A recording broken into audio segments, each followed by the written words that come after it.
par le Réseau pour la paix et l'harmonie sociale, aussi l'association Thérapie de l'âme. Et donc, cette table ronde accueille non seulement des personnes qui sont associées à ces institutions, mais nous verrons des universitaires éminents. Donc, je vais commencer, si vous permettez, tout d'abord par présenter chacun de nos intervenants. Donc, j'ai oublié de dire mon nom, je m'appelle Nadia Mimouni. Je suis entre autres enseignante-chercheur, mais là, je vais jouer le rôle, on va dire, de liant, de passer la parole. Je ne pense pas qu'il y aura de temps mort à remplir. Voilà, donc je vais commencer donc par Younes Aberkan, qui est docteur en mathématiques, qui est enseignant à l'université de Cergy, près de Paris. Et donc, il a été auparavant chercheur au CEA, ce qu'on appelle le commissariat d'énergie atomique à Saclay, donc c'est en France, en région parisienne. Et il enseigne donc les mathématiques. Non seulement il enseigne les mathématiques, mais il forme des enseignants aux mathématiques. Donc, il est membre, de ce qu'on appelle la Commission internationale pour l'enseignement des mathématiques, la CIEAEM. Et dans ce cadre, il a pu organiser en 2018 un colloque international qui s'appelle Mathématiques et vivre ensemble. Donc, on a pu lier le vivre ensemble, donc l'idée de la culture de paix, et les mathématiques. Il est également, donc Younes est également membre de Aïssa Ouenge International, donc l'association internationale Soufia Alaouia, comme je l'ai dit tout à l'heure, dont l'objectif principal est d'œuvrer pour la paix, la réconciliation et l'unité des êtres humains. Et il est également formateur au sein de l'association Thérapie de l'âme. Je pense qu'il va bien l'expliquer tout à l'heure. Dans ce cadre, il organise des cercles d'éveil aux vertus, aux qualités. Et je sais aussi qu'il le met en pratique par rapport à la pédagogie et l'éducation. Ensuite, je vais me permettre de dire aussi quelques mots au sujet de Monsieur Paul Carr, qui est professeur titulaire au département des sciences de l'éducation et qui est titulaire de la chaire UNESCO en démocratie, citoyenneté mondiale et éducation transformatrice. Il est spécialisé en sociologie politique de l'éducation. Ses champs de recherche comprennent la culture institutionnelle scolaire, l'éducation pour la démocratie, l'éducation à la citoyenneté, l'éducation interculturelle, la littératie médiatique, les études de la paix et l'éducation relative à l'environnement. Puis, je vais me permettre de passer à Dino Griffo, qui est également professeur en génie mécanique. Il est certifié en leader et entrepreneur social et il a cofondé l'Institut de technologie de Montréal. Il a présidé la Fondation Dalai Lama Canada de 2010 à 2015. Il a également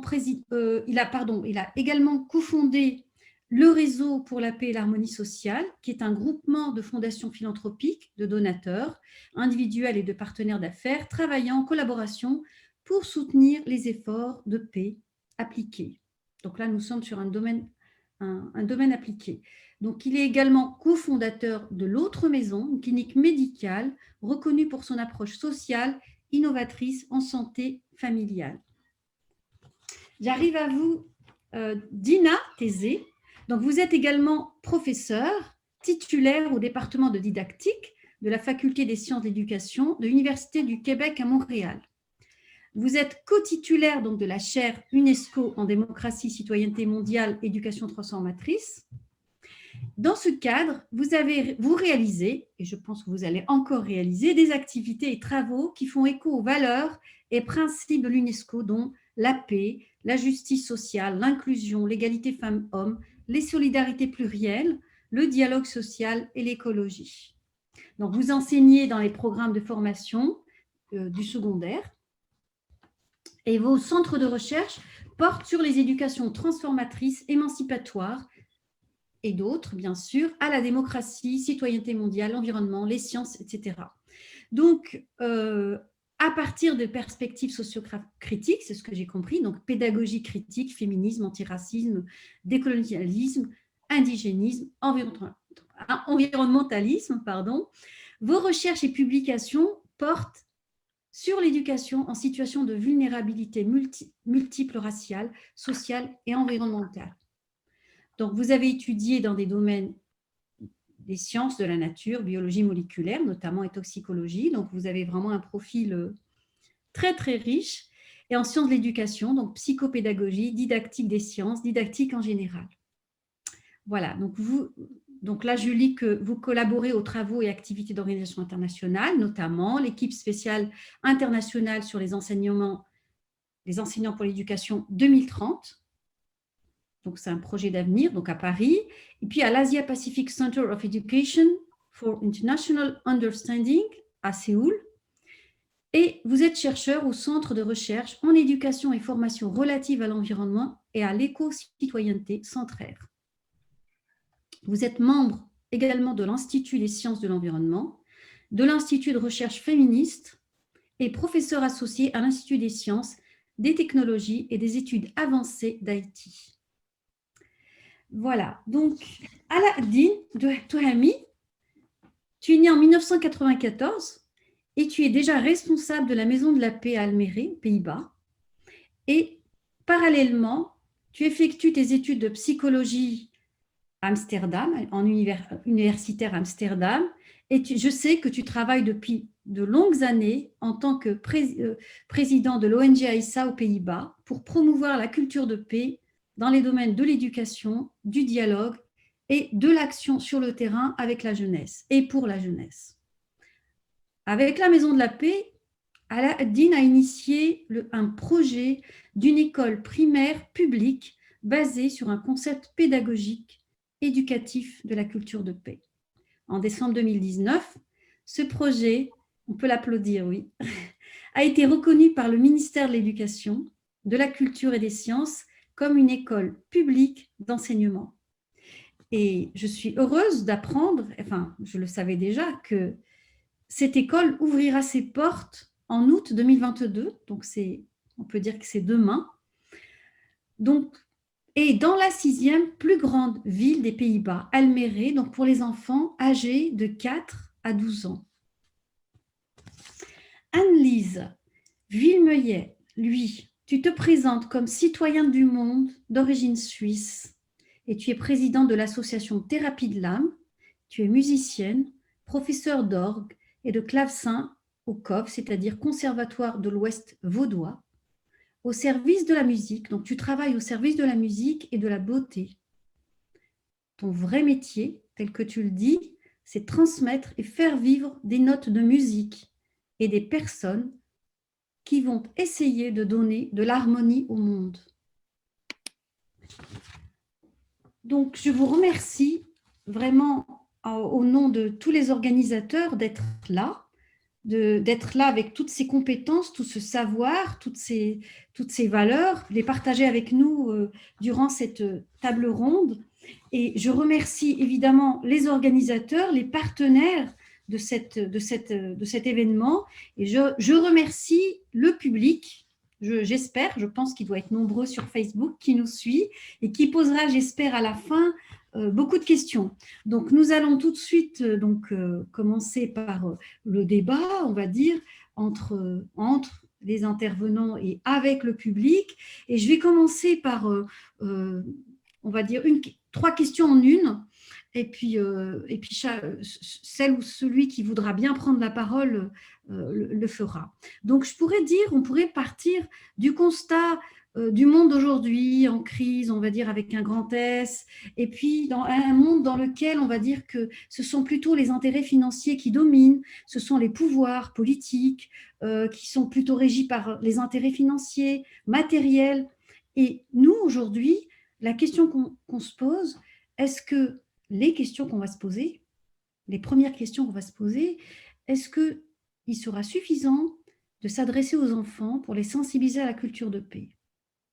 Deuxième sous-question, est-ce qu'on ne devrait pas parler de paix et de justice sociale?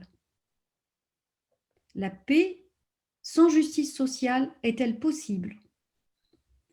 Et puis, la 3e partie de cette première question, ça serait de voir, est-ce que pour nous, pour vous, vous seriez d'accord de dire que le fait que l'éducation à la paix soit une priorité, voilà. D'abord, est-ce que vous êtes d'accord et surtout, comment faire en sorte que dans ce monde, avec ce constat qu'on peut faire tous ensemble, ce soit possible? Donc voilà, si un d'entre vous peut prendre la parole, donc on a à peu près une... Oui, merci, Monsieur Carr. Je vous en prie. Peut-être je pourrais commencer. Tout simplement, je sais que tout le monde aurait des commentaires et des idées. Pour moi, tout de suite, ce n'est pas une question de négocier, est-ce que c'est une option, est-ce que c'est facultatif. Ça doit être une priorité parce qu'on n'a pas d'autre choix. On ne peut pas continuer de s'entretuer. On ne peut pas continuer de concevoir, fabriquer, vendre et utiliser des armes. Ce n'est pas une option. On a trop torturé le monde entier.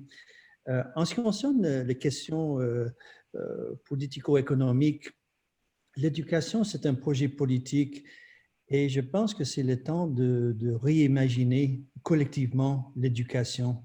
L'éducation, pourquoi? Ça sert à quoi? Et est-ce que ça peut bâtir, contribuer à construire une démocratie fonctionnelle, pertinente, engagée et critique? Si la réponse est non, si par exemple Bourdieu et d'autres ont parlé de la reproduction des relations sociales, si c'est juste pour maintenir des classes sociales, des groupes marginalisés en place, c'est un échec. Mais on voit avec la pandémie à travers le monde entier que les vulnérables sont plus vulnérables. On voit le racisme n'a jamais disparu. Donc, la paix sans la justice sociale, c'est difficile. Donc, il faudrait reconcevoir, je pense, l'éducation, une éducation axée sur la démocratie robuste, critique, dans son sens le plus noble, l'inclusion, la participation, projet politique pour reprendre le pouvoir, pour faire face aux questions les plus pertinentes, le racisme, le sexisme, la xénophobie, la haine, la colère, disons, la violence. Et puis, finalement, je pense que les jeunes, les enfants sont très aptes à comprendre ce qui est bon, ce qui n'est pas bon. Les enfants ne sont pas nés racistes, on le devient. Donc, l'éducation a un rôle de défaire, de cultiver un sens d'esprit d'être humain, partage de la terre et connexion avec l'environnement. Et je pense que l'éducation n'est pas neutre. Donc, la paix, il faut prendre position. Et juste finalement, tous nos gouvernements partout s'engagent dans des choses et on n'en sait rien, pas grand-chose. Est-ce qu'on vend des armes? C'est quoi qu'on fait? Donc, la violence dans un sens très large, très macro, les guerres, les tueries, mais il y a la violence aussi systémique, sociétale, violence faite aux femmes, le harcèlement. Toutes ces questions ensemble nous donnent la propulsion d'avoir plus de programmes de paix à l'école. Et je laisse la place aux autres, mais mon constat en général, c'est qu'on n'a pas beaucoup d'accent sur l'éducation à la paix en éducation. Merci sur cette belle phrase. Seule l'éducation à la paix est une éducation. Monsieur Dino Griffo, je crois que vous pourriez prendre la parole. Oui, je vais faire un peu du pouce, comme on dit ici, sur M. Carr. Donc, je pense que oui, d'intégrer la notion de paix au niveau scolaire, c'est primordial. C'est comme ça qu'on va faire. Les jeunes, puis on regarde aussi la petite enfance, parce qu'on parle beaucoup scolaire, bon, quand ils sont plus vieux, mais le 0-5 ans est aussi primordial. C'est un moment où les liens vraiment le réseau neurologique se crée et se bâtit, et c'est là qu'on peut faire des chemins et orienter cette jeunesse-là à penser à intégrer la notion de paix dans leur quotidien. C'est difficile à faire ça avec les adultes, donc je reviens avec la sensibilisation à l'éducation à la paix chez les jeunes. Il faut éduquer les jeunes à la paix, mais il faut sensibiliser les adultes parce que c'est difficile d'aller voir les adultes et leur dire on va vous éduquer à la paix parce que c'est pas intégré, c'était pas là. Moi, quand j'étais à l'école, on avait la morale à l'école, c'était à peu près ça, on avait un cours religieux, mais l'enseignement de la paix était loin d'être quelque chose qui faisait partie du curriculum. C'était pas là, c'était pas la notion. Puis je pouvais pas compter aussi, puis on peut pas compter sur, par exemple, mes parents qui, eux, n'avaient pas reçu ça, essayaient de survivre. La paix, c'était pas dans leur quotidien. Ils m'enseignaient des bonnes valeurs, on avait des belles discussions, mais c'était pas là. Donc, c'est important de comprendre que oui, l'État a besoin d'intervenir, enseigner. Il faut que ça soit enseigné dans un cadre scolaire parce que les enfants sont en contact beaucoup plus avec leurs professeurs. que presque leurs parents même. Donc, que les professeurs soient, qui aient reçu aussi, eux, qui aient reçu une formation pour bien intégrer ces notions-là, que ce soit des formations de pleine conscience, d'intégrer de la méditation, etc., pouvoir enseigner ça dans leur quotidien, dans les cours aux enfants, je pense que c'est primordial. Mais je reviens un peu à la notion de justice sociale et tout ça. Je trouve ça un peu délicat. Oui, il faut mettre un peu la justice en arrière, mais la justice sociale est souvent définie à même la population. Et donc, ça peut être comme, par exemple, une personne peut avoir un point de vue de justice sociale comme socialiste et quelqu'un d'autre, par exemple, justice sociale, qui va être, lui, plus d'un autre mouvement et tout ça. Et pour lui, il va y avoir un genre de conflit. Donc, le travail qu'on doit vraiment exécuter, je pense, c'est vraiment fondamentalement, c'est d'enseigner la paix. Et puis aussi, on parle de paix intérieure. Donc, souvent, on pointe à l'extérieur ce qui se passe, comment intervenir avec les situations extérieures, mais rarement on parle de l'intérieur, comment gérer les problématiques, comment gérer nos situations en classe face aux autres enfants quand on est blessé, comment parler de ce sentiment. Donc, on parle beaucoup ici d'apprentissage socio-émotionnel. C'est un des domaines qu'on croit grandement là ici au Réseau pour la paix et l'harmonie sociale. L'apprentissage socio-émotionnel, c'est vraiment cette capacité-là de regarder et de faire un retour à l'intérieur. Ça, c'est de l'enseignement qu'on devrait vraiment intégrer directement au jeune âge. Donc, on parle d'attachement, le 0-5 ans, on parle d'apprentissage socio-émotionnel. Donc, ça revient quand même beaucoup au concept de pleine conscience. Merci beaucoup de nous amener déjà tout de suite vers la paix intérieure et ce qu'on doit apprendre et gérer comme au sein de notre cité intérieure. Merci Dina Thésée de prendre la parole.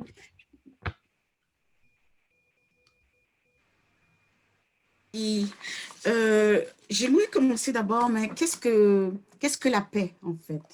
On parle bien du concept de paix, mais quelle est notre conception, quelle est la signification de cette paix qu'on valorise tant, dont on veut tant? Souvent, on voit la paix comme un objet ou quelque chose de fini, de déjà réalisé. Faisons la paix et ensuite passons à autre chose. Alors, je pense que la paix est un processus sans fin, qui doit se dérouler tout au long de la vie, la quête de paix tout au long de la vie, du berceau à la tombe, je dirais. Aussi, si je fais une analogie avec la maladie, on voit souvent la santé comme une absence de maladie. Et on voit souvent la paix comme une absence de conflit, une absence de guerre, une absence de tension. Or, les relations humaines sont ce qu'elles sont. Les relations conjugales, les relations parentales, familiales, collégiales, sociales, elles sont imprégnées de tensions et de conflits potentiels. Donc, je pense donc que c'est dans l'humus des relations humaines, justement imprégnées de tensions, conflits potentiels, etc., que peuvent être semées les graines de paix, comme dit l'UNESCO. Et c'est dans cet humus même des relations humaines que peut germer cette paix ou que peuvent germer ces différentes significations de la paix. En ce sens, il faut tenir compte aussi des identités blessées, des citoyennetés, des altérités blessées, des citoyennetés blessées qui donnent lieu au conflit, qui donnent lieu aux violences, qui donnent lieu aux guerres. Et donc, on ne peut pas imaginer co-construire la paix sans passer par la reconnaissance de ces identités, altérités et citoyennetés blessées. Et donc, en ce sens-là, la paix se trouve être une éthique des relations humaines. Merci beaucoup. Merci beaucoup.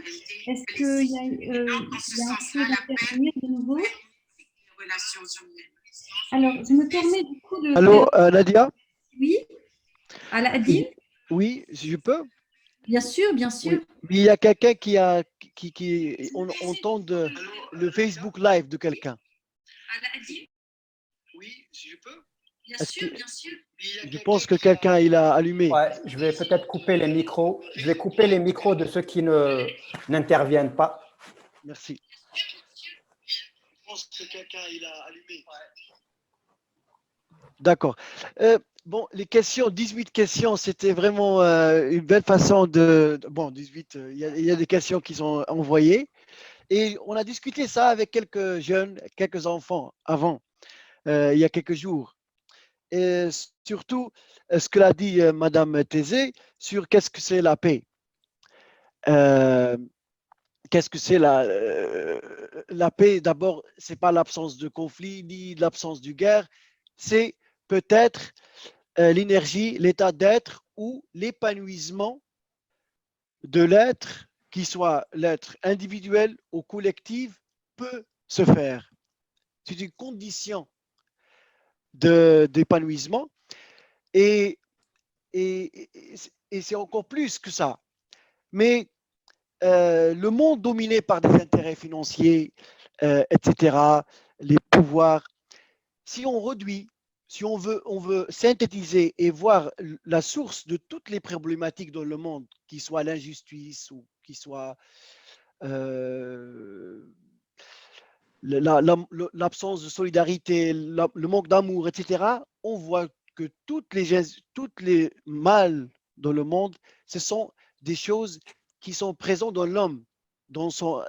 Ça fait partie de l'homme.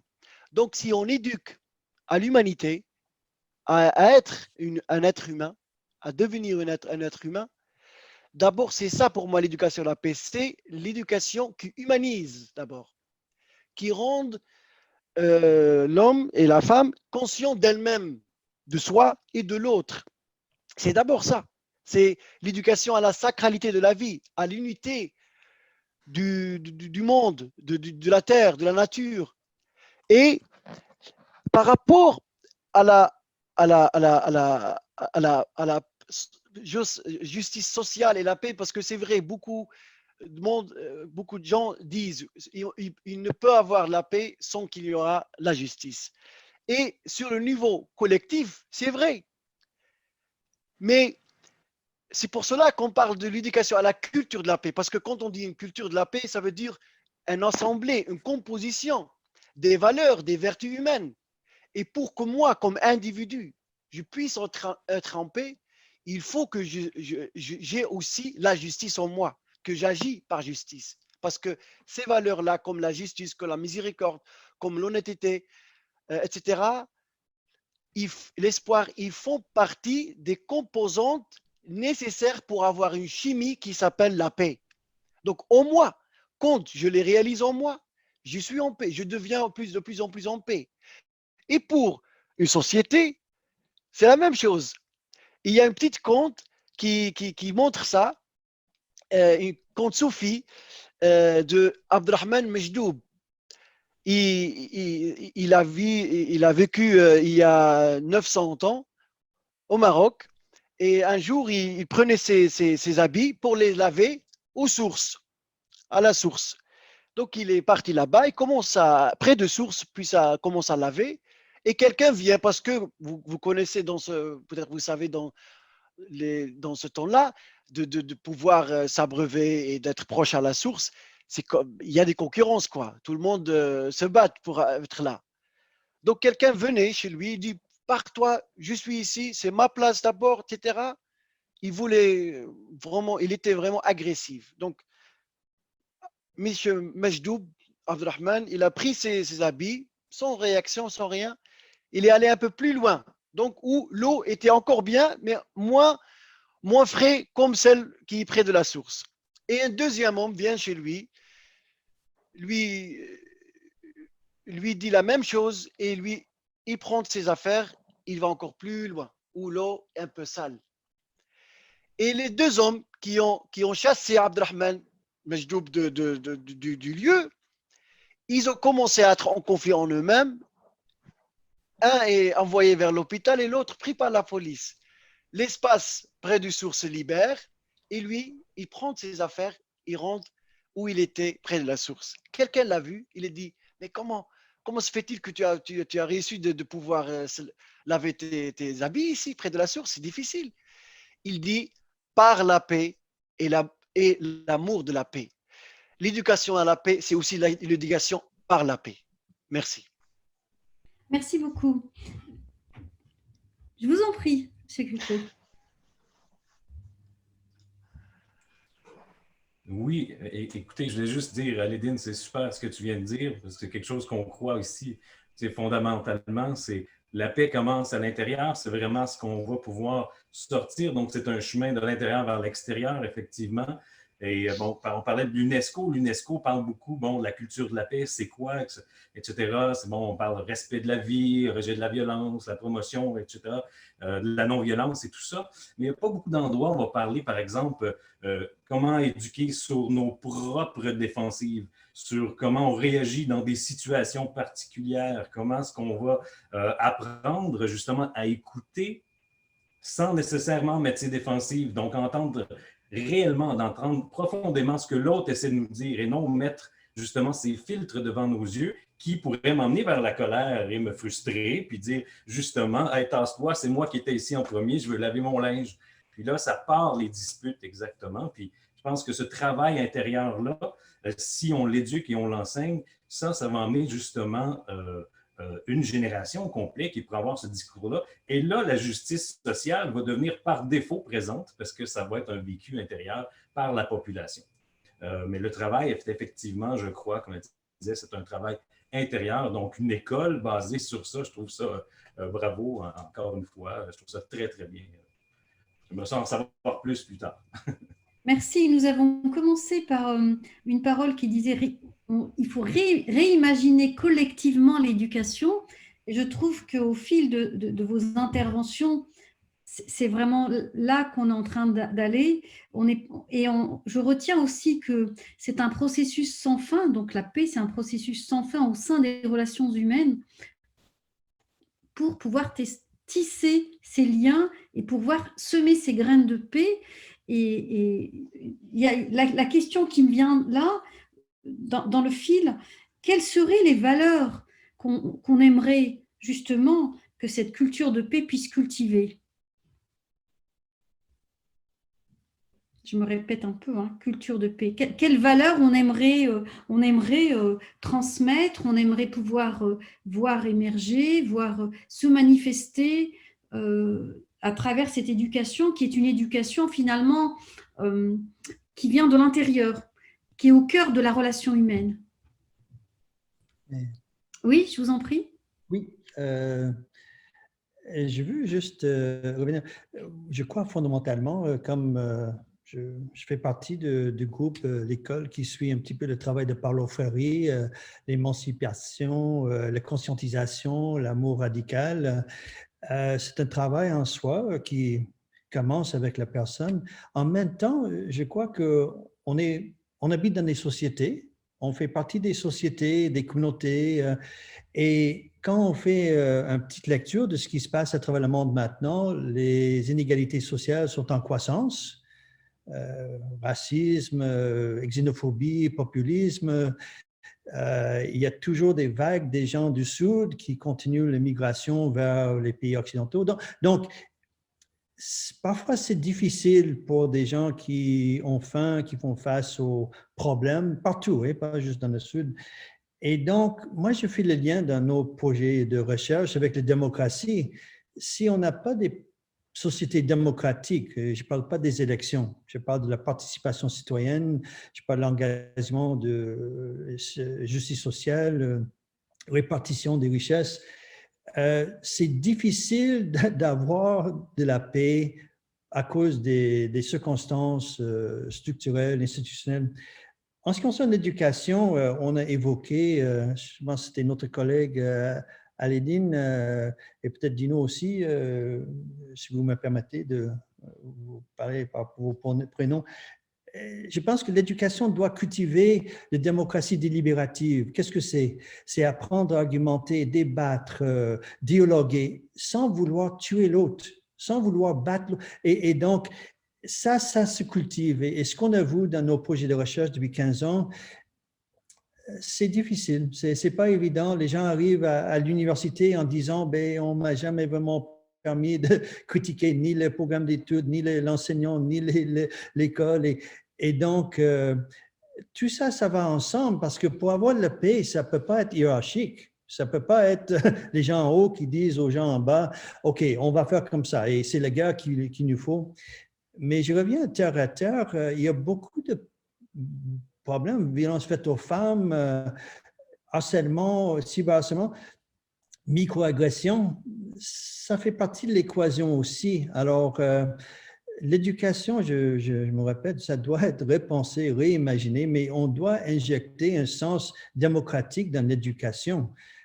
Et quand je dis démocratique, je veux dire que l'engagement critique, pertinente, où on peut aborder les questions du racisme, de l'exclusion, la xénophobie, l'islamophobie, peu importe. Et puis, beaucoup d'enseignants, et ce n'est pas leur faute personnelle, mais les gens se sentent mal à l'aise pour beaucoup de raisons. Et souvent, les structures dans les ministères de l'Éducation ne sont pas nécessairement intéressées et axées sur les questions à long terme.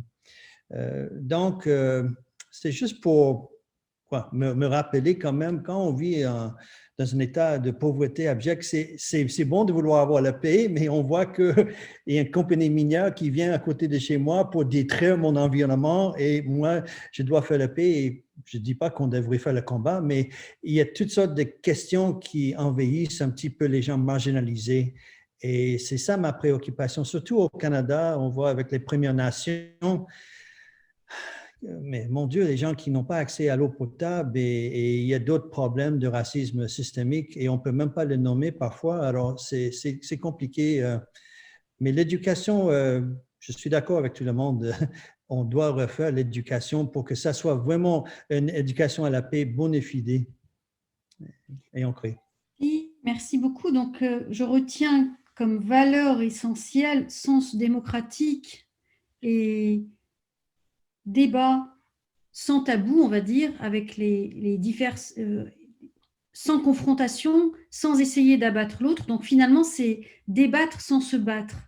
Est-ce que… Oui, Younes. Oui, je voudrais, si tu permets bien, je voudrais rebondir. Est-ce qu'on peut faire un partage d'écran?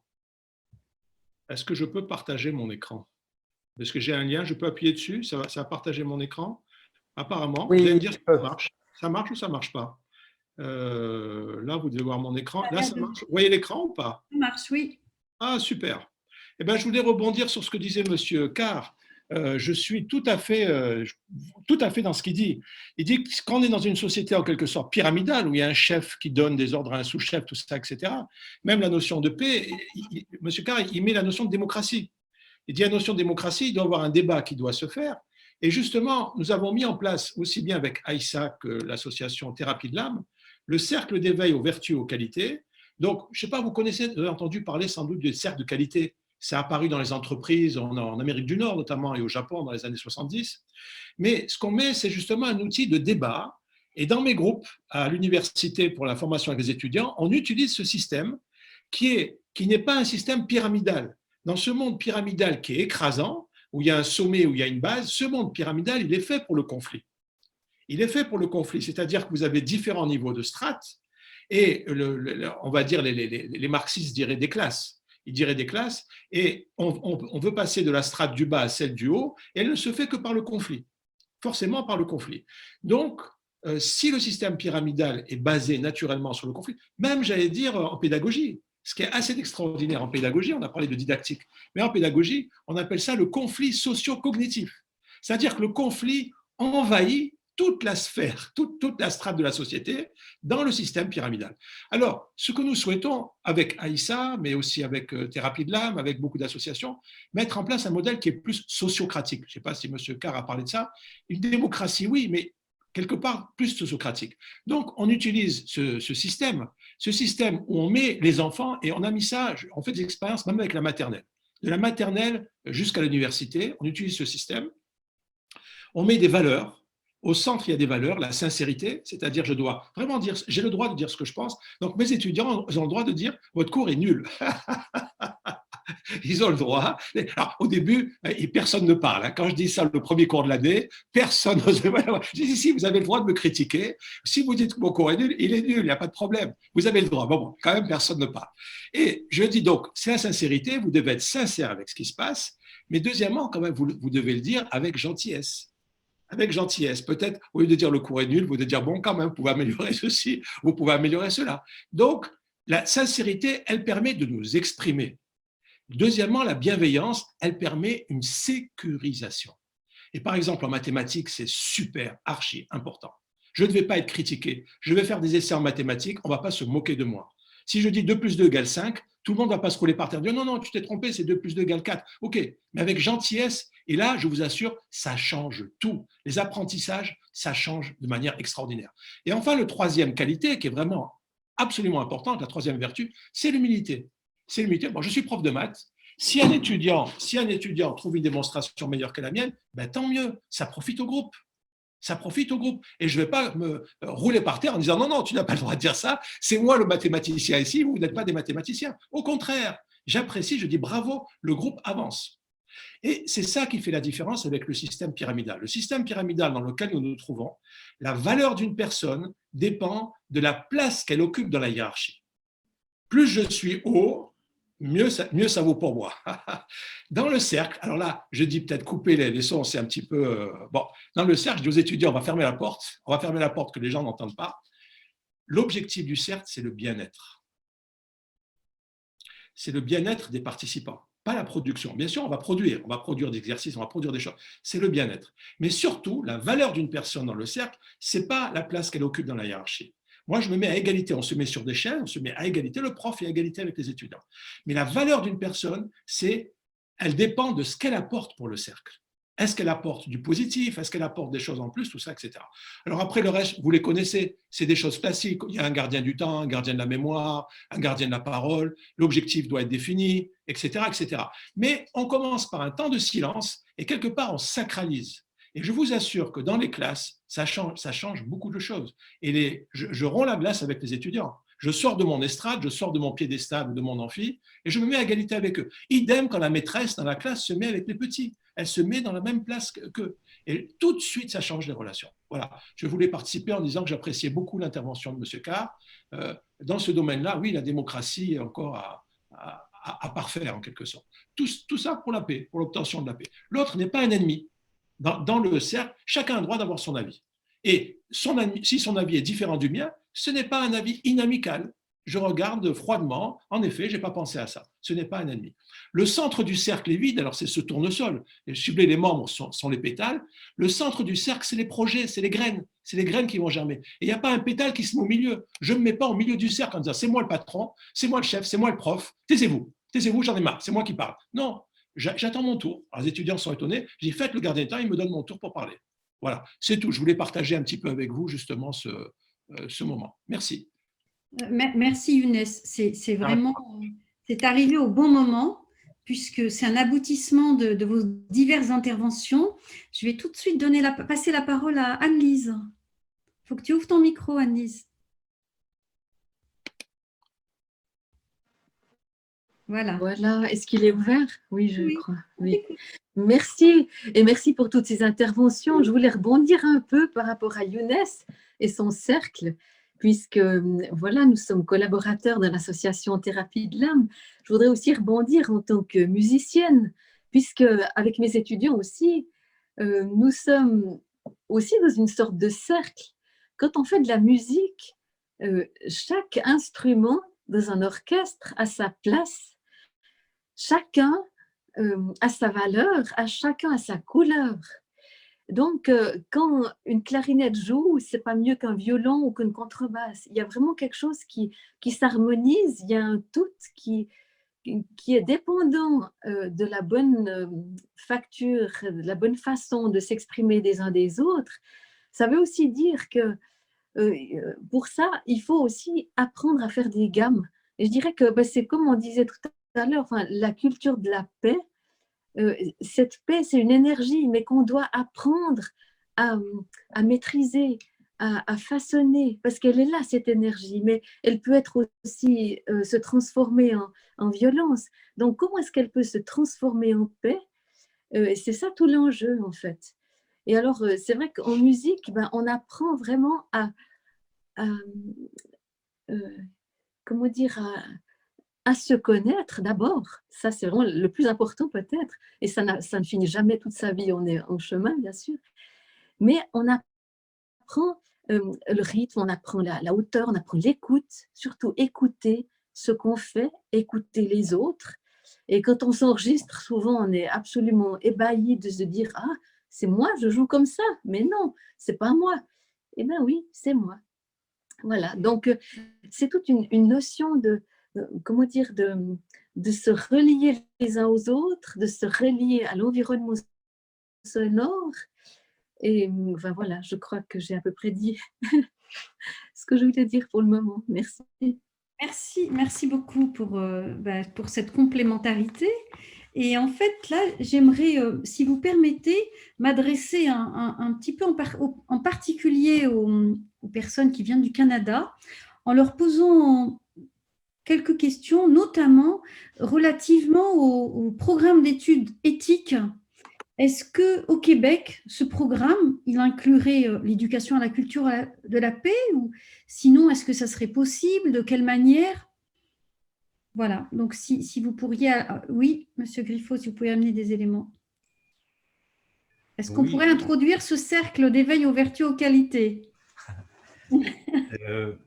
Bon, je dois dire que ça a été…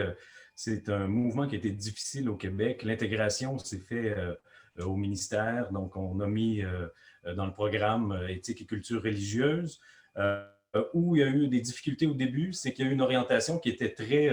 regarder chacune des cultures religieuses et enseigner plus à voir et remarquer et comprendre l'autre dans sa culture religieuse et tout ça. Et une certaine partie d'éthique. En 2009, quand on avait invité le Dalai Lama à Montréal avec Brian Bronfman, puis plusieurs personnes d'un groupement là, pour supporter, dans le fond, ce nouveau programme-là, essayer de pousser. On avait rencontré, justement, on avait organisé en même temps une rencontre avec les professeurs, donc 600 professeurs en devenir, donc qui étaient justement dans le système d'éducation de l'Université de Montréal, de McGill et tout ça, pour rencontrer le Dalai Lama, avoir une discussion sur la partie éthique. Et il y avait plusieurs questions, naturellement. C'était très intéressant, ce retour. Mais c'est devenu, à la longue, force d'essayer d'intégrer, c'est quand même devenu à la longue une partie, c'est devenu difficile d'intégrer vraiment des notions plus poussées. Les professeurs qui sont déjà un peu débordés dans leur classe avec souvent 26 étudiants et plus, les jeunes d'intégrer, outillés de façon… je dirais, en juste à temps, donc ils n'ont pas nécessairement les outils complets, ou reçu même une formation approfondie sur la notion même, sur justement qu'est-ce que la culture de la paix, l'éthique, qu'est-ce que ça représente. J'aimais beaucoup tout à l'heure, Younes, quand on parlait de démocratie, maintenant, moi, paix et démocratie, en ayant écouté ça, tout d'un coup, ça s'entrecoupe de façon intime. Donc, si on pouvait parler de démocratie de cette façon-là, je trouve ça quand même extraordinaire, mais en ce moment, il y a eu peu de place à ça, beaucoup de difficultés, dans le fond, à l'intégrer, peu d'outils pour les enseignants. Et ça serait à travailler encore. Merci. Et je vais me permettre de nouveau interpeller Younes, parce qu'en tant qu'enseignant, je pense qu'il a mené une expérimentation qui a donné des résultats. Je vais le laisser en parler, notamment le travail de recherche dans le cadre d'un master auprès des jeunes enfants. Est-ce que tu peux en parler? Et ensuite, ça sera au tour de Aladdin, parce que je crois qu'il a aussi il a demandé la parole. Bon, là je suis un peu pris de court, parce qu'il y a en effet beaucoup de… Je ne sais pas à quelle mémoire tu fais, mais en effet, il y a au moins maintenant, on va dire une quinzaine, une vingtaine, une trentaine de mémoires, ou ce qu'on appelle en France aussi, on appelle ça des travaux de recherche de nature réflexive, des travaux scientifiques de nature réflexive. C'est ça, réflexive, voilà, c'est ça. Qui portent aussi dans les classes. Et effectivement, il y a eu des résultats assez spectaculaires, justement, dans la pacification de la classe. Voilà, c'est ça. Alors, bon, c'est vrai qu'on met ça en place avec aussi, mettons, un modèle Montessori ou un modèle Freinet, dont je suis assez fan de Montessori, de Freinet. Mais la méthode du cercle, moi, j'ai été stupéfait. J'ai assisté 2 fois à des méthodes du cercle où normalement, il y a un gardien de la mémoire, on appelle ça, quelqu'un qui prend des notes. Imaginez, bon alors en maternelle, c'est pas possible. Donc, en maternelle, on ne prend pas de notes. Mais les petits-enfants de maternelle ont fait un cercle, la maîtresse s'est mise en dehors du cercle, elle a laissé les enfants en autonomie pour commenter un autre enfant qui racontait une histoire. Et à la fin, chacun levait la main, on donnait la parole. C'était quand même assez stupéfiant. Je parle d'enfants de 4 ans, 5 ans. 4 ans, 5 ans, c'était assez stupéfiant. Et dans un autre modèle, c'était l'apprentissage de la symétrie. Donc, il y avait, c'était je pense en CE1, en classe de cours élémentaire première année, les enfants avaient chacun un ensemble de figures, de couples de figures, et ils devaient dire symétrique, pas symétrique. Et ensuite, on a fait le bilan avec la méthode du cercle d'éveil aux vertus, aux qualités. Donc, le professeur les avait briefés en disant qu'il fallait être gentil, etc., etc. Mais franchement, j'ai assisté à un moment magique. J'étais assis avec les enfants et tout le monde était gentil. Tout le monde, il y avait une petite fille à côté qui a dit moi, je ne suis pas très forte en mathématiques, mais je crois que j'ai compris la symétrie, je vais expliquer. Regarde, la symétrie, c'est quand on met ses mains comme ça. Voilà, on met les 2 pouces, elle mettait les 2 pouces ici, donc il y a l'axe de symétrie, et elle expliquait aux autres, voilà, c'est comme ça qu'on fait la symétrie. Et personne ne critiquait. Vous savez, les enfants, ils sont durs. Il ne faut pas croire que nous, on est dans la paix, on peut comprendre la paix. Les enfants sont très durs. Ils vont dire, pourquoi tu fais maîtresse, tu fais passer celui-là, il est nul, il est ceci, il est cela. Là, personne ne critiquait et toute la classe, tout a été groupé. C'était un moment assez magique. C'était vraiment… Et alors, ensuite, il y a eu une analyse sur les résultats. Il se trouve que les résultats avec la méthode du cercle pour l'apprentissage de la symétrie ont été supérieurs à ceux d'une autre classe. Bon, alors c'est difficile à évaluer, mais les résultats d'apprentissage sont clairement meilleurs lorsqu'il n'y a pas ce stress. Lorsque je vous assure, c'est mieux pour le prof aussi. J'arrive, ouf, je rentre, il n'y a pas le stress de commencer un cours. Je suis en territoire ami, je suis en territoire bienveillant. Voilà. Donc, tu peux témoigner que c'est un outil que les enseignants peuvent utiliser pour avoir… Pour les enseignants, de la petite section de maternelle à l'université. Et je le vois chez moi. Et quand je n'utilise pas le cercle, parfois, quand je n'utilise pas la méthode pour des choses, ça se passe un peu plus difficilement. Je veux imposer des choses, ou non, c'est comme ça qu'il faut faire, etc. Mais par la méthode du cercle, ça se fait naturellement. Je rends hommage d'ailleurs à Anne-Lise, qui est là, c'est la présidente de Thérapie de l'âme. Et le cercle est un outil, je crois qu'on a, c'est copyright. Ça s'appelle le CEVQ. Il a le copyright à l'INPI ou je ne sais pas. C'est un cercle, bon, il appartient à l'association Thérapie de l'âme, mais d'autre côté, il est open source. Tout le monde peut l'utiliser, on ne fera pas un procès. Au contraire, on invite tout le monde à prendre nos techniques. Elle est diffusable et ça marche. Et je parle sous l'autorité de la présidente Anne-Lise qui est là. Elle sera d'accord avec moi. On ne fera pas de procès, vous pouvez tout prendre. C'est open source. C'est ça qui est… Inès. Merci Inès. Adine, tu avais demandé la parole. N'oublie pas d'ouvrir ton micro. Oui, c'est que ce qu'on voit par rapport à l'éducation, c'est qu'on de la paix à la paix, par la paix, ce qu'on voit, on a le cours, l'enseignement et une partie d'éducation à la paix, la morale, la démocratie, etc., qui sont très importants. Avec l'école de la paix aux Pays-Bas, on veut unir cela, de dire arrêtons cette division entre l'éducation et l'enseignement. Et de voir que l'enseignement des mathématiques, par exemple, du calcul, de la langue, de l'histoire, c'est peut-être un véhicule qui peut transmettre, qui peut porter des valeurs humaines. Que l'éducation à la paix soit une pédagogie intégrée totalement dans toutes les fêtes de l'école. Ça veut dire d'abord que on n'enseigne pas les calculs pour les calculs, le mathématique pour le mathématique. Le mathématique, ce n'est pas inné. C'est une potentialité, bien sûr, existante, qui est innée, mais la façon dont on peut l'épanouir, c'est par rapport à la sens qu'on veut donner à cette potentialité. Pourquoi ont commencé les hommes dans l'histoire à calculer, à faire des recherches mathématiques. Pourquoi? Peut-être qu'un jour, il y avait des communautés qui disaient, bon, moi, j'ai du pain, toi, tu as des tomates, toi, tu as des poissons. Est-ce que pour échanger, mais on veut échanger par justice, par égalité, pour qu'on puisse entretenir l'harmonie sociale. Donc, c'est par le désir d'avoir la justice, l'égalité, que on a suscité en nous les potentialités cognitives. Donc, pourquoi aujourd'hui, on a oublié la source même de toutes les sciences, qui est toujours née à partir d'une valeur de justice, de curiosité, de savoir, d'être perplexe par la beauté. Donc, d'abord ça veut dire qu'il y a toujours un contexte. C'est l'enseignement situationnel. Quand on enseigne les matières cognitives, ils sont enseignés dans un contexte éducatif, situationnel, où il y a un problème de société, un problème de vivre ensemble.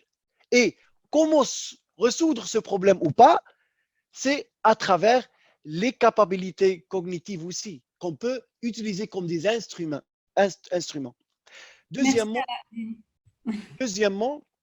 c'est aussi que ce n'est pas seulement une école, ce n'est pas un magasin où les élèves sont des clients et les enseignants sont des vendeurs.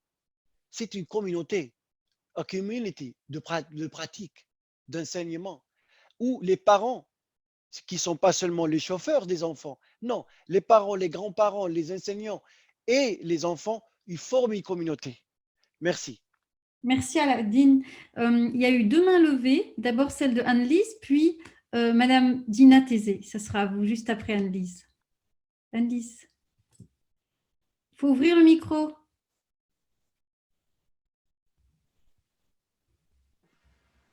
Il s'est fermé tout seul. Voilà. Oui, tout ce qui est dit là, je partage tellement, et Aladine, ce que tu viens de dire, c'est tellement important. Et c'est vrai que cette éducation, elle passe par les sens aussi, par nos perceptions et de la façon dont nous nous relions avec l'environnement.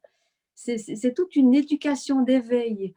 On peut, à travers eux, prendre conscience de toutes ces interactions qui se tissent entre nous et le monde et réaliser peu à peu que tout est un. En fait, l'humanité, elle est une.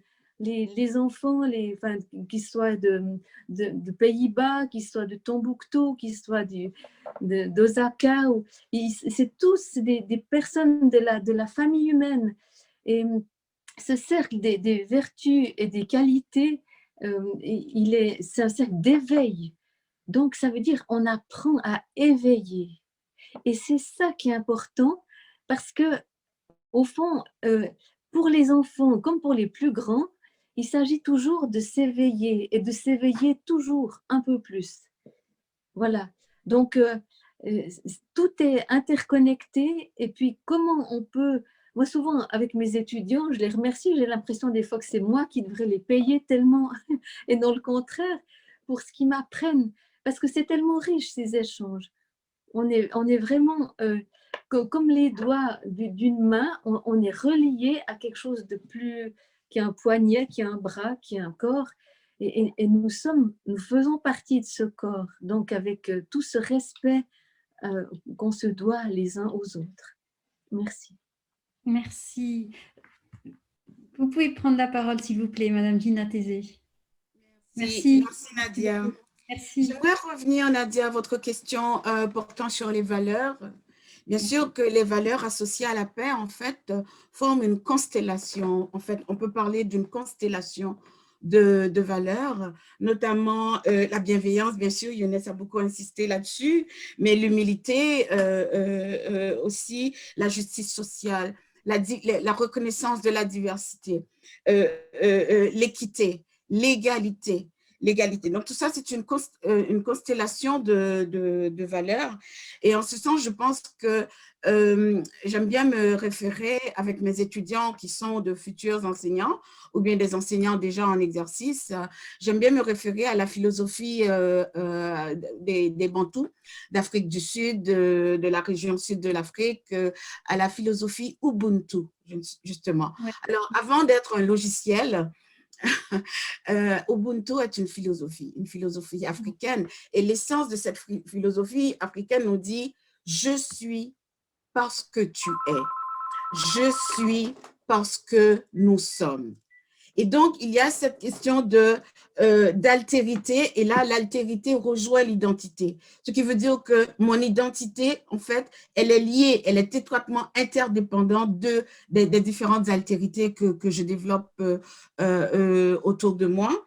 Et en ce sens, ça nous ramène aussi à l'idée de l'horizontalité, de changement de paradigme littéralement, de sortir de cette verticalité des relations, des rapports humains qui sont des rapports de domination, qui sont des rapports d'oppression, de discrimination, d'exclusion, alors que l'horizontalité, le paradigme de l'horizontalité nous amène donc à des notions de coopération, à des notions de collaboration, de co-construction, de coexistence, d'interdépendance. Donc, vous voyez ce changement de paradigme, Younes en a fait mention tout à l'heure. L'Ubuntu, donc, c'est l'idée du cercle aussi, justement, pour revenir à la notion du cercle. L'Ubuntu, c'est l'idée du cercle. Et Dino, c'est Dino tout à l'heure, non, c'est Alaïdine qui parlait de l'éducation par la paix, mais l'Ubuntu nous amène aussi à une éducation pour la paix.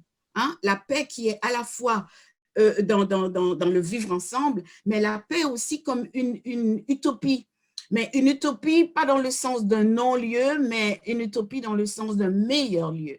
Une finalité éducative inscrite en fait dans l'enseignement, quelle que soit la discipline. Donc, une finalité qui est transversale à l'éducation. Et j'aimerais aussi noter que cette notion-là, en fait, je pense qu'elle devrait prendre naissance dans l'égalité homme-femme. Je ne comprends pas qu'on ne peut pas parler de paix, selon moi, si l'égalité homme-femme, qui commence dès le berceau, n'est pas considérée en amont de toutes les relations. Nous venons chacune d'une femme. Alors, comment peut-on penser la paix, comprendre la paix, viser la paix, lorsque ces mêmes personnes qui donnent la vie sont les premières opprimées, dominées, exclues, discriminées, pour ne pas dire tuées dans les féminicides? La question, je me la pose. Merci. Merci beaucoup pour cette synthèse de la constellation des valeurs. Monsieur Dino Griffo, je pense que vous avez demandé la parole, sauf erreur, oui? Oui, donc écoute, j'ai beaucoup aimé ce que j'ai entendu. Justement, on parle beaucoup du 0-5 ans, mais ça commence vraiment l'enseignement à la conception même, à la mère qui porte l'enfant, les impacts qu'on peut avoir. Donc, c'est important d'avoir aussi des professionnels qui sont outillés pour aider, supporter la mère, les parents, déjà à la conception.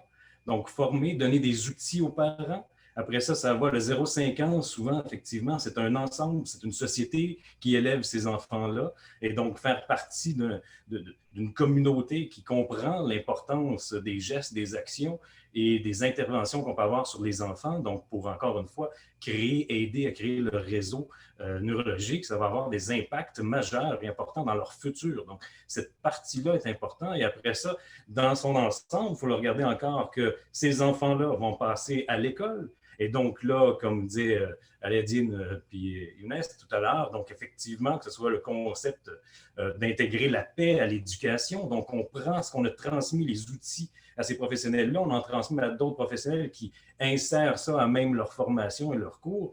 Et ces jeunes-là, qui vont devenir les décideurs de demain, vont mettre en place un régime social, un régime politique qui va déjà intégrer la notion probablement plus approfondie de paix, que ce soit dans l'éducation, dans toutes les formes, que ce soit même dans les entreprises. Si on regarde, on essaie de travailler avec les gens en entreprise aussi. C'est pas, on parle des ressources humaines, ils ont besoin d'aide, il y a des conflits, que ce soit du racisme, que ce soit homme-femme, que ce soit homme-homme, femme-femme, il y a des problématiques. Donc, la paix, à ce niveau-là, va emmener à engendrer des solutions à des conflits qui sont souvent un peu anodins, un peu superficiels et emmènent des problématiques. Je l'ai juste complété pour le dire qu'au Québec, tristement, le cours, tristement, ou peut-être pour le mieux, on verra, le cours d'éthique, culture religieuse va être aboli d'ici, je pense, 2022-2023, il va être sorti du curriculum, remplacé par on ne sait quoi encore. Donc, juste pour dire, parce que ça a été remplacé parce qu'on parlait effectivement trop de religion. C'est un peu ce qui a été connu. Donc, c'est à voir. Donc, j'espère qu'on va parler plus et intégrer des notions comme le cercle, justement, et bien outiller les enseignants qui auront le prochain programme. Oui, qui va être fédérateur et qui est inclusif. Oui. Younes, oui. Ensuite, je vous poserai une dernière question avant de prendre des questions des internautes. Oui. Je voulais juste intervenir, je voudrais rebondir à la fois sur ce qu'a dit Dino et surtout Gina. Gina, je vous invite, on va aller ensemble au Burkina. Burkina, vous serez très attendu. Il parle justement de la diaspora. Moi, j'ai découvert un peu le monde africain.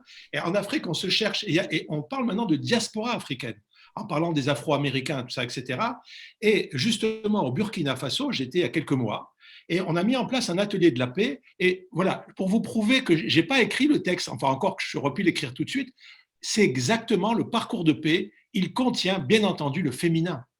Il contient ce que vous avez parlé, la reconnaissance de la femme et la reconnaissance, c'est absolument essentiel. Donc, on a fait un parcours de paix. Alors, je ne sais pas encore une fois si je vais pouvoir partager l'écran, je voudrais vous le montrer rapidement. La classe, c'est 10 clés pour une parcours de paix. Donc, un atelier a eu lieu. Là, vous voyez, est-ce que vous voyez mon Word? Vous le voyez? Oui. Oui, ok. Oui. Regardez, donc 10 clés pour une culture de paix. On voit le début. Donc, les 10 clés pour une culture de paix, premièrement, l'être humain est une conscience.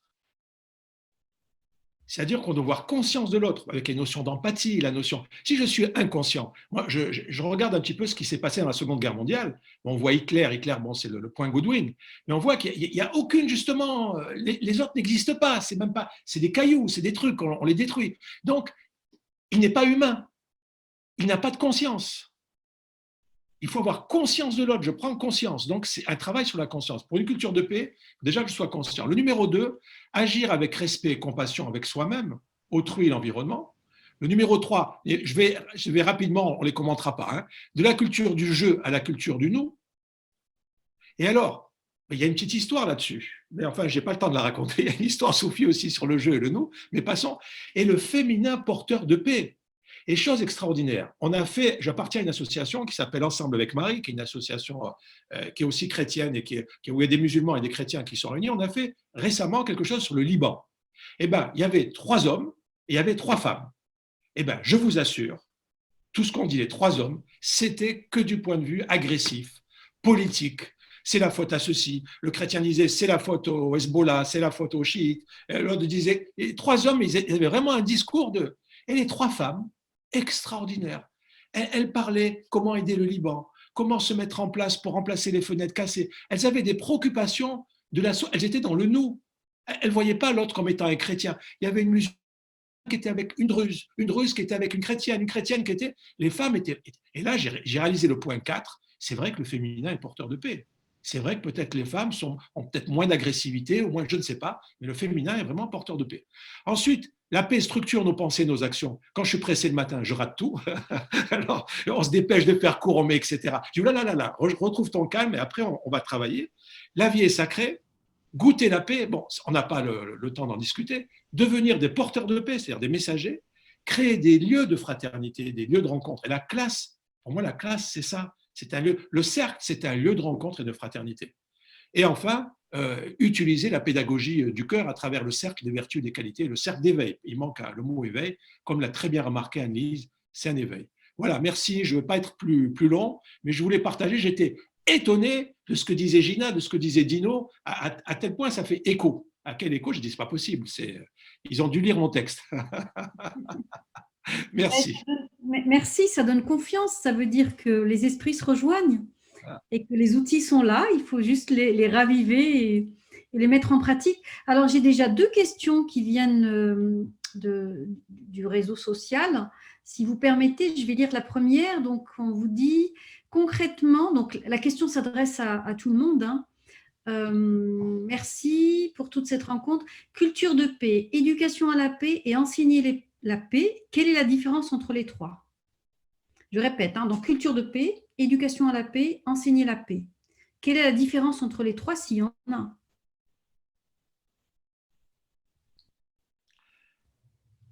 J'ai déjà parlé, mais oui, je vais répondre qu'à une seule. C'est le terme de culture de paix. Je laisse aux collègues de faire le plus difficile. Mais la culture de paix, pour moi, au départ, ça je le tiens du Cheikh Bentounès, qui est le président d'honneur de Aïssa, ONG internationale. Moi, il nous a dit, mais qu'est-ce que c'est que la culture? Je ne sais pas, la culture, il y a des définitions sur la culture. Il nous a dit, non, c'est comme cultiver.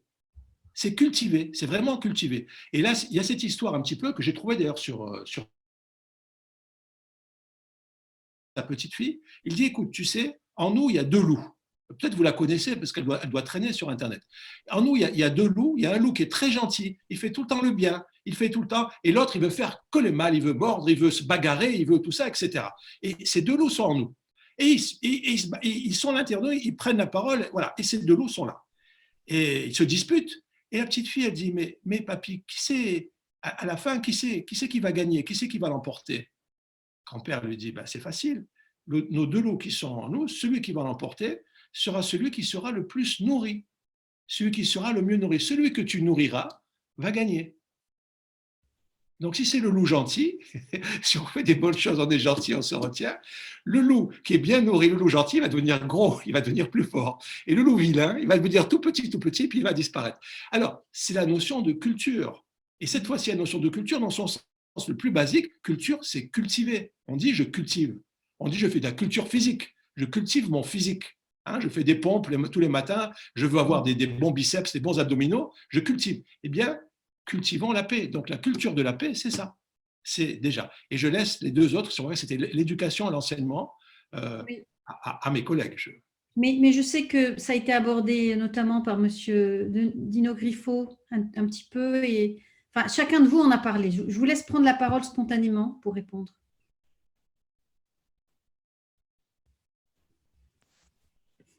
Je vous en prie, monsieur Paul Carr. Votre micro. Vous avez oublié d'activer votre micro. Désolé, oui. Je pense que quand on parle de l'enseignement, je pense qu'on devrait parler aussi de la culture institutionnelle. Ce n'est pas juste ce que je fais dans la salle de classe, c'est ce que je fais dans la récréation, les couloirs, la cafétéria avec les collègues, les parents, tout ce qui se passe à l'école. L'enseignement, ça se peut que l'enseignante soit une personne parfaite, mais mon expérience de vécu, est-ce que je vis la torture à la maison, dans le couloir ou ailleurs? Donc, il y a une différence dans mon esprit entre la conceptualisation, le désir d'avoir de la paix. Je pense qu'on s'entend très bien. On veut avoir de la paix. Et on va essayer de travailler de nos manières sur nous-mêmes et peut-être aussi d'implorer les gouvernements et d'autres de faire des programmes. Et il y a une différence entre ça et ce qui se passe, la mise en œuvre. Est-ce qu'il y a des politiques? Est-ce qu'il y a des programmes? Est-ce qu'il y a la formation? Est-ce qu'il y a des mesures? Et donc, cette différence-là est très importante parce qu'on peut vouloir avoir la paix, mais on habite dans des sociétés très injustes, très inégalitaires. Je peux faire tout ce que je veux, tout ce que je peux, et je veux être une bonne personne, je veux collaborer avec les voisins, mais ensemble aussi, il y a beaucoup d'inégalités. Donc, pour moi, c'est pour ça que je reviens un petit peu à la démocratie, la justice sociale, les questions politiques. C'est lié à la paix de la personne. Est-ce que j'ai droit à un emploi? Question politique. Est-ce que j'ai droit à un logement? Question politique. Est-ce que je peux sortir avec qui je veux? Question politique. Est-ce que je peux apprendre comme je veux? Question.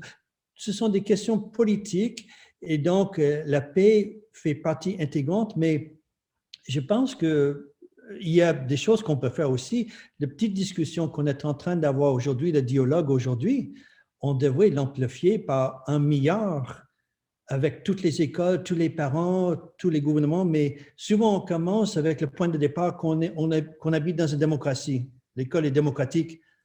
Mais en quoi c'est démocratique quand on voit toutes les injustices, le décrochage, le nombre de gens marginalisés qui sont écartés, vulnérables? Donc, la paix, pour moi, c'est tout. C'est la personne, mais c'est la famille, la communauté, entre les groupes. Mais ce qu'on fait à l'école, enfin, je pense que c'est le pilier angulaire. Parce que l'école, c'est là où on peut vraiment avoir un impact énorme sur la société, mais la paix est souvent isolée. Et je suis d'accord avec notre collègue, M. Aledine, ça doit être intégré viscéralement. Et je travaille dans le domaine de l'antiracisme depuis 30 ans et on dit la même chose. L'antiracisme devrait faire partie intégrale dans tout ce qu'on fait. Et ce qu'on voit maintenant, évidemment, c'est très difficile même d'en discuter. Donc, je pense qu'on doit avoir plus de dialogue à travers les cultures, des langues, des disciplines. Et puis, je pense qu'on doit discuter surtout avec des gens traditionnellement marginalisés, des gens qui n'ont pas eu accès aux relations de pouvoir. Parce que la paix, c'est ça aussi. C'est pas comme Younes disait, c'est pas pyramidal, moi je dirais hiérarchique. La paix, c'est tout le monde. Et puis, ce qu'on voit maintenant, l'éducation, c'est décidé plutôt par certaines personnes, certaines élites en haut. Et donc, il faut démocratiser la démocratie, enfin, pour avoir de la paix. Merci beaucoup. Monsieur Dino Griffo. Je voulais juste revenir avec la différence peut-être éduquer et enseigner. Là. Je vais un peu comme ça, mais je pense qu'éduquer, ça vient un peu du rôle un peu plus général, un peu plus parental à la maison, discussion sur justement la notion de la paix, le social, ce qui est transmis comme ça. L'enseignement est plus dans un cadre organisationnel, un cadre où on vient y mettre de l'information et pour atteindre des objectifs d'enseignement. Et donc, je pense que les deux sont très importants. Donc, l'éducation, ce qu'on reçoit, ce qu'on va parler le soir autour de la table avec nos parents ou nos enfants ou toute la famille, hein, ça peut, les grands-parents, ça c'est une éducation sociale et tout ça. Puis l'enseignement, c'est là qu'on vient fournir probablement les outils à ce corps professoral dans un secteur qui est plus contrôlé pour atteindre des objectifs d'enseignement. Donc, comment est-ce qu'on pourrait intégrer la paix en enseignement? Donc, on aurait probablement un genre de programme. Je pense toujours à Younes puis à Yadine, donc l'école qui enseigne la paix dans un cadre pour atteindre certains objectifs. Voici comment on peut s'y prendre. C'est quelque chose qui est probablement beaucoup plus reproductible. Donc, c'est ce que je pense qui serait la différence entre éduquer et enseigner. Merci beaucoup. Oui, je vous en prie. Oui, Dina. Oui, merci Nadia. Pour distinguer éducation, enseignement, culture de paix, c'est vrai que ce n'est pas évident. En fait, ce sont des concepts, donc ça prendrait beaucoup de temps les définir déjà, les définir, les analyser, etc. En fait, pour aller très vite, j'aime bien faire la différence entre les deux racines étymologiques du concept d'éducation. Alors, il y a une racine, deux racines latines. Et il y a une première racine latine d'éducation qui est le educare. Educare, l'image, l'analogie, c'est l'analogie du vase. Alors, l'élève est un vase ou la personne qui apprend est un vase dans lequel on déverse des connaissances. Alors, à la limite, pour moi, enseigner la paix, ce qui n'est pas possible. Pour moi, ce n'est pas possible. Ce serait déverser des savoirs concernant la paix, déverser des valeurs, lui dire, voilà ce qu'il faut faire et comment il faut faire, etc. Donc, ce serait dans l'educare. L'autre racine étymologique de éducation, c'est l'educere. Educere, l'analogie, c'est la plante, justement. Et on revient à la question de culture. Alors, c'est la plante qui a tout son potentiel pour devenir ce qu'elle doit être. Par contre, si elle se trouve dans un sol où l'humus est bien nourri, où l'humus est bien fertile, où l'humus est favorable au développement de son plein potentiel, alors c'est beaucoup mieux. Donc, si on voit l'éducation à la paix comme plutôt un educere à la paix qu'un educare à la paix, donc en ce sens-là,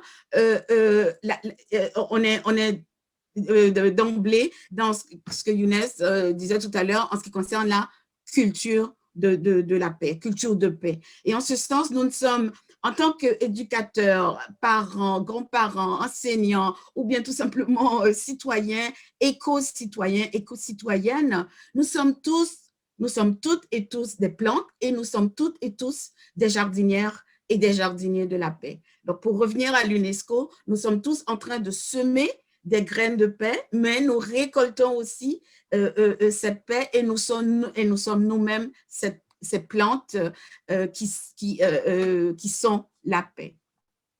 Merci beaucoup. Alors, je vais Oui.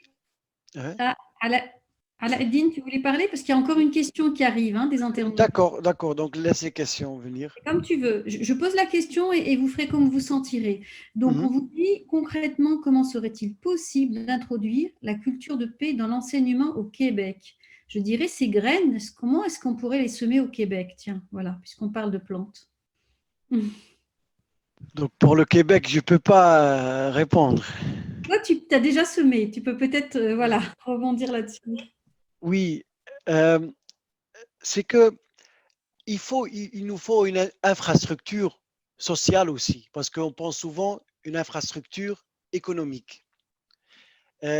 Pour les autoroutes, les bâtiments, pour faciliter la vie financière, commerciale. Mais il y a aussi une autre économie, une économie de la nature, économie de relations. Tout est relation. En nous-mêmes, avec l'autre, avec tous les êtres vivants, il y a des relations. Mais comment gérer les relations? C'est la culture de la paix, dans ce sens-là, qui nous fournit une infrastructure, une façon, des moyens pour échanger, pour être l'autre et pour que l'autre puisse être avec moi en paix. Il nous faut des infrastructures sociales. C'est pour cela que les écoles de la paix, les maisons de la paix, les académies de la paix, Inch'Allah, qui puissent devenir cette infrastructure sociale où il y a la possibilité de développer dans nos sociétés des villes, des sociétés inclusives, où on peut cultiver les valeurs, pas seulement dans les débats, pas seulement dans les livres, et écrire sur les valeurs, mais que les valeurs puissent être incarnées dans tous les domaines de la société, qu'ils soient de l'industrie ou de l'agriculture, etc., qu'ils soient traduits. Il faut comment traduire les valeurs humaines universelles qui sont reconnues par tout le monde comme des valeurs universelles. C'est pour cela qu'on va participer à une exposition internationale qui aura lieu en 2022, la même année que l'école de la paix va ouvrir ses portes. Cette exposition internationale horticole où des dizaines de pays vont participer sur la thématique de l'avenir des villes. Comment développer les villes vertes, comment alimenter les sociétés de demain, comment fournir l'énergie pour les sociétés de demain. Et dans ce sens-là, quand tout le monde pense, parce qu'aujourd'hui, la vision de l'avenir, elle est devenue science fiction pour tout le monde. On est juste dans une vision technologique, dans une vision horizontale, comme si on peut continuer la façon de construire nos sociétés comme on le fait aujourd'hui, on peut continuer comme ça. Et c'est impossible. Il faut reconstruire nos sociétés sur des valeurs humaines. Et c'est pour cela, on dit, pour les villes d'avenir, que la culture de la paix soit le moyen fédérateur pour fédérer toutes les composantes de la société. Et vous êtes le bienvenu à participer avec nous. Je peux vous montrer très vite le document. Oui, très voilà. Et voilà, c'est l'Expo Floria 2022 aux Pays-Bas.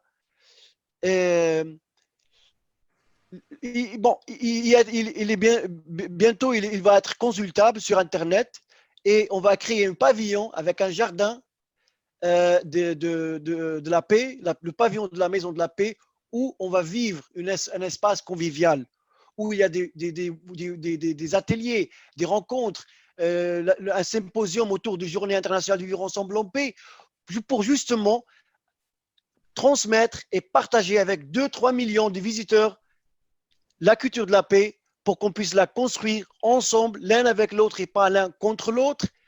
Et n'oublions pas que 200 000 jeunes vont venir être éduqués. Il y a toute une éducation, un programme éducatif. Donc, vous êtes le bienvenu. On a besoin de vous pour que vous pouvez nous aider à répondre ce message. Merci, merci. Est-ce qu'il y a un complément par… Peut-être. Oui. Oui, peut-être je pourrais glisser quelques mots sur le Québec et peut-être ça pourrait se chevaucher avec d'autres juridictions, mais je pense que ça serait important de collecter des données, d'avoir un sens de qu'est-ce qui se passe au Québec, juste comme par exemple, et il y a d'autres juridictions, on pourrait voir aussi, mais il y a quelques chiffres qui me semblent intéressants. 85% des étudiants dans les écoles publiques ne vont pas à l'université. Pour le secteur privé, c'est 12% des élèves ou étudiants qui vont dans les écoles privées à l'élémentaire et 18% à l'école secondaire. Pour ces jeunes-là, la plupart vont à l'université. Ce n'est pas pour vilifier, blâmer les gens qui ont choisi l'un ou l'autre, mais c'est juste pour vous dire que souvent les gens dans les écoles publiques sont désavantagés pour diverses raisons. Mais à part ça, il faudrait qu'on gratte la surface. Inégalité raciale, inégalité entre les classes sociales, accès aux ressources, accès au capital culturel. Donc, ça pourrait nous donner un bout d'ensemble. Ce n'est pas que c'est plus difficile ou impossible pour quelqu'un de faire la paix ici ou là, classe sociale, race, machin, mais c'est-à-dire que ce sont des variables qui compliquent grandement si on est dans une école et on sait que c'est presque impossible d'aller à l'université et on a d'autres défis sociaux. Ça serait important de refléter tout ça et dans la formation des enseignants et dans les politiques éducatives et dans la pédagogie. Donc, je suis pour l'idée de l'inclusion, de la diversité interculturelle, des politiques antiracistes, de l'engagement critique, participation engageante. Donc, je pense que juste pour faire l'état des choses, c'est la question des Autochtones au Canada, c'est très grave en général. Donc, il faut qu'on fasse plus de programmes, plus de rapprochements et plus d'actions. Et donc, c'est ça. On parle de la réconciliation depuis longtemps, mais le temps est venu.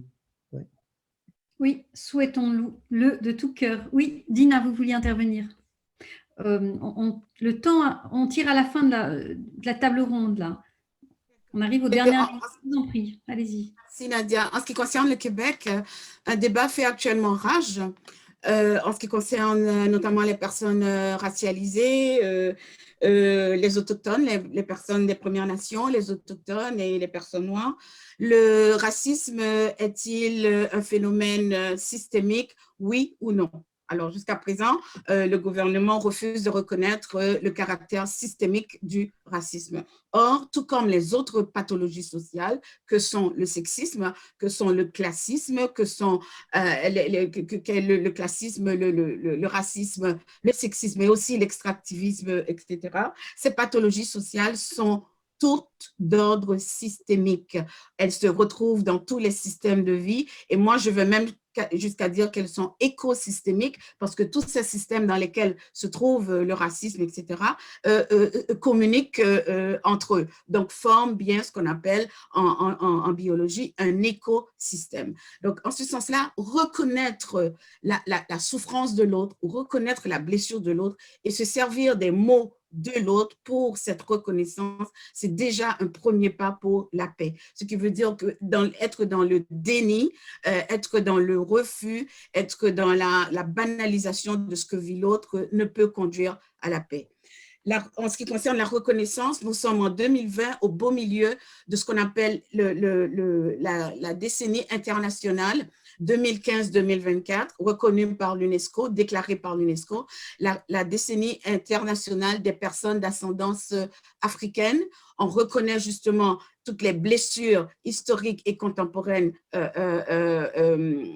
vécues par ces personnes, quel que soit leur milieu de vie dans le monde. Et donc, les 3 thèmes de cette décennie pour les personnes racialisées, les personnes d'ascendance africaine en particulier, sont justement la reconnaissance de leurs blessures, la reconnaissance de leur vécu, de leur expérience d'oppression, la justice à laquelle elles ont droit pour qu'enfin elles puissent se développer normalement. Donc, reconnaissance, justice, développement, je pense que ça pourrait être aussi 3 thèmes importants à intégrer à toute éducation à la paix. La culture de paix. Merci beaucoup. Est-ce qu'il y aurait une ultime intervention? Oui, Anne-Lise. Oui, mon micro est ouvert. Merci. On parle beaucoup du coronavirus en ce moment. Enfin, je ne sais pas au Québec comment c'est, mais en Suisse, en Europe, on parle que de ça. On parle que de ça. C'est juste hallucinant. Et on sait que c'est contagieux et voilà. Mais je me dis, un peu naïvement peut-être, mais et si la paix, elle était contagieuse? Et si on pouvait l'intégrer dans nos cellules et puis la respirer tout autour, qu'elle devienne contagieuse pour les personnes qu'on rencontre. Quand je suis dans un magasin, une vendeuse à laquelle je donne un sourire, c'est des fois des toutes petites choses, des fois ça pense même des blessures, ça peut illuminer toute une journée. Et dans ces petites choses toutes simples, il me semble qu'il y a quelque chose à trouver et à cultiver. Parce que c'est vrai que la paix, elle se cultive. Voilà, merci. Merci beaucoup pour ce mot de la fin. La paix se cultive, mais je vais quand même me permettre de nouveau de vous remercier, mais vraiment très, très, très chaleureusement. Et en fait, nous avons traité toutes les questions que nous avions prévues, sans que ce soit de manière formelle. Il y a une question qu'on n'a pas traitée explicitement qui disait quel serait le rôle des réseaux sociaux? Moi, je dirais qu'on y a répondu en étant là. Voilà, ce soir. Voilà. Je vous remercie. Puis je remercie de nouveau les organisateurs et les partenaires de cet événement. Et j'espère que ça aura été bénéfique pour le plus grand nombre et que vont naître des collaborations et que la paix sera contagieuse. Voilà. Merci. Au revoir. Merci à Nadia. Merci aussi à Nadia. Merci. Merci à tous. Merci. Merci.